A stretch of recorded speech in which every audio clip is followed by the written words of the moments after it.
Pesona Sang Bodyguard, episode 24. Sial, kenapa tiba-tiba rumah itu dijaga ketat seperti itu? Seru seorang pria dengan pakaian jas hitam lengkap dari dalam mobil hitam mewah. Tangannya mengepal memukul jok mobilnya berulang kali dengan gigi yang saling bertumpu di dalam sana.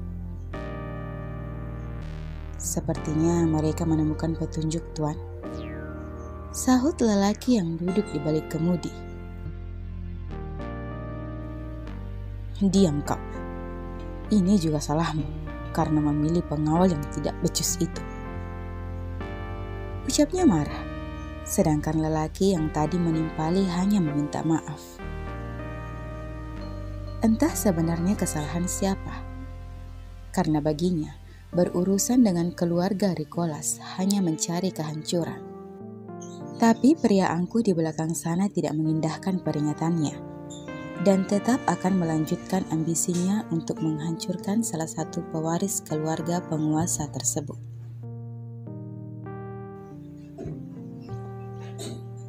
Percepat semuanya, kirim ibu dan adik pengawal itu ke ruang bawah tanah.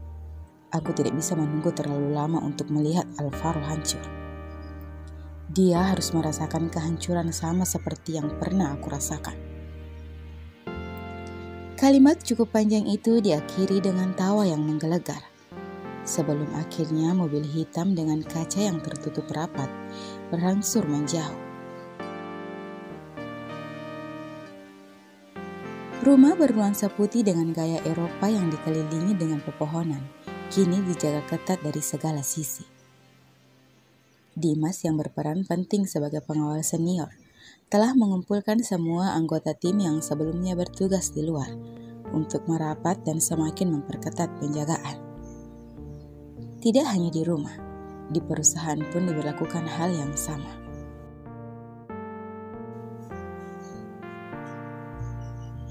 Ini sebenarnya ada apa ya? Kenapa semuanya diperketat? Tanya Riko kepada kedua temannya yang sedang berjaga di bagian depan.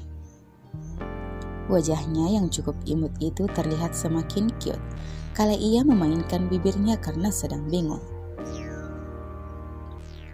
Seluruh pengawal hanya diberikan perintah untuk bekerja lebih giat dan fokus.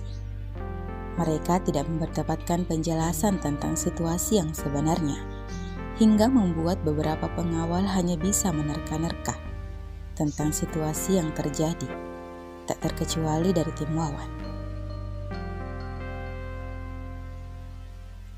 Riko menoleh ke kanan saat tak mendapatkan jawaban. Wajahnya seketika kesal lalu berucap, "Hei Hans, Edo, kalian ini kenapa sih malah melamun? Kita ini lagi kerja, jangan memikirkan asmara dulu. Kata nenekku, jodoh itu gak akan kemana kok." Seluruhnya tanpa berdosa, membuat Hans dan Edok mendelik tajam. "Sok tahu kamu." Hans yang berada tepat di sampingnya melayangkan tinggi Riko cukup keras, namun tidak membuat lelaki itu kesakitan. "Benar, siapa juga yang pikirkan asmara?" Timpal Edo merotasi bola matanya. "Kalau kamu sih, aku tidak bisa tebak kamu kenapa, Dok. Tapi kalau Hans, aku sudah bisa tebak kalau dia itu memikirkan Nona Pipit." Seloroh kembali Riko dengan menekankan suaranya di akhir kalimat. "Lagian ngapain sih dipikirin terus? Kalau suka ya bilang suka. Kalau mau ajak nikah ya tinggal bilang, kan selesai. Gitu aja kok repot." Baru selesai kalimatnya, Riko terkejut seraya menutup mata. Hans telah mengatup kedua bibirnya geram. Kepalan tangannya sudah menggantung di depan wajah Riko yang berbicara dengan entengnya. Memang dia pikir mengajak anak gadis orang menikah akan segampang memetik bunga kembang sepatu di pinggir jalan, yang tinggal dipetik dan tidak perlu memakai perasaan dan strategi. "Dasar anak kecil, kamu pikir segampang itu melamar anak gadis orang?" Sarkas Hans tanpa sadar lalu kembali ke posisi tegapnya. Riko dan Edo spontan tertawa membuat Hans menatap Edo dengan bingung. Nah, berarti benar kan? Seru heboh Riko, mengambil langkah sedikit menjauh. Wah, hebat kamu Hans. Kemarin saja selalu menghujat Nona Pipit karena selalu menggoda bos. Sekarang kamu jatuh cinta padanya, bahkan berniat menikahinya. Rasakan tuh, kualat kamu. Ejekan tersebut membuat Hans tersadar dengan ucapannya yang tadi. Kenapa aku bisa berpikir seperti itu? Hans membatin dengan geram. Sini kamu Riko, jangan lari kamu. Aku pakai yang mana ya? Yang putih atau yang hitam? Ucap seorang gadis yang di kepalanya masih terdapat handuk kecil yang melilit rambut panjang Charlie-nya.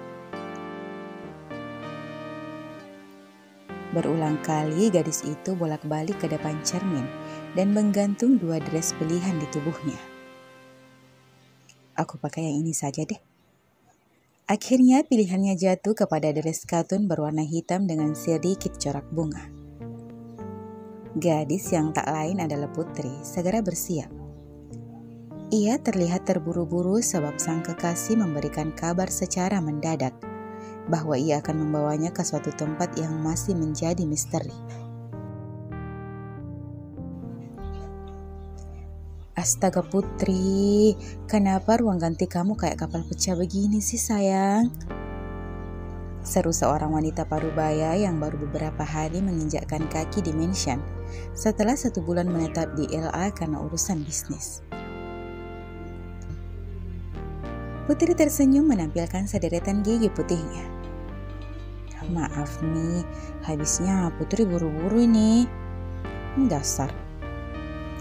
Dewi mencubit gemas kedua pipi putrinya. Mami gak nyangka loh, kamu bisa jatuh cinta sama Wawan, lelaki yang minim ekspresi itu. Ungkap Dewi menyandarkan tubuhnya di meja tempat aksesoris Putri tersimpan. Putri tersenyum seraya merias wajahnya di depan cermin. Ya, meski minim ekspresi tapi tetap saja mempesona Mi, sama seperti Papi dan Kak Al. Dewi manggut-manggut. Tapi ingat ya sayang, meski kalian mendapatkan restu dari kami, bukan berarti kalian melakukan hal yang di luar batas ya. Ingat, kalian belum menikah loh, jadi kamu harus bisa jaga diri. Ingatkan Dewi kepada sang putri satu-satunya. Mengingat pergaulan dan kelakuan anak zaman sekarang sangat meresahkan para orang tua. Sebagai orang tua, mereka hanya bisa untuk menasihati dan mendoakan agar sang anak tidak terjerumus dengan hal-hal yang bertentangan dan dapat merusak masa depan anak mereka. Putri menghampiri sang mami lalu memeluknya dari samping. Putri akan selalu jaga diri, Ma. Putri tahu kok batasannya. Itu sebabnya setelah lulus kuliah nanti Putri mau langsung menikah saja deh. Gak mau lama-lama. Bahaya. Ungkap Putri seperti sebuah candaan padahal di dalam hati gadis yang masih duduk di bangku kuliah itu terkadang memikirkan masa depan hingga ke jenjang yang lebih serius.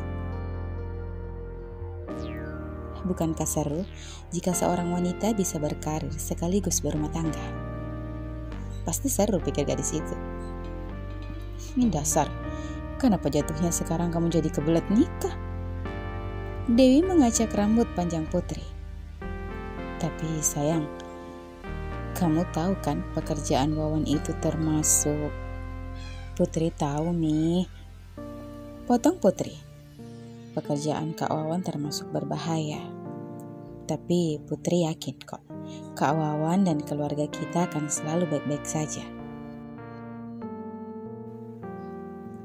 Dewi menghela nafas pelan. Ternyata anak mami sudah dewasa sekarang ya. Iya dong.